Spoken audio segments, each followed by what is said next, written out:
Pemirsa, masyarakat Kabupaten Aceh Besar menggelar doa tolak bala agar terhindar dari virus corona. Doa bersama ini berlangsung di kantor PMI Lambaru, Kecamatan Ingin Jaya, Sabtu siang.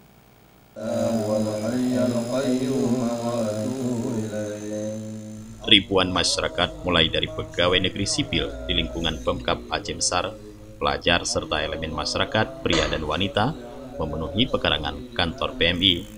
Dengan khusyuk jamaah mengumandangkan selawat dan surat Yasin. Bupati Aceh Besar Insinyur Muardi Ali mengatakan, saat ini masyarakat dunia tengah khawatir dengan munculnya virus corona.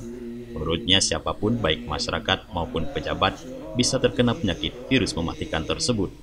Untuk itu Bupati Muardi Ali mengajak pada momen doa bersama di sela kegiatan Kanduri Raya pelantikan pengurus PMI Aceh Besar ini memanjatkan doa agar terhindar dari penyakit tersebut. Wabah virus corona yang melanda sejumlah negara tidak terkecuali Indonesia, per Jumat 13 Maret 2020, jumlah pasien positif di Indonesia bertambah lagi dengan total 69 orang, 3 diantaranya meninggal dunia. Dari Aceh Besar, Tim Liputan Aceh TV melaporkan.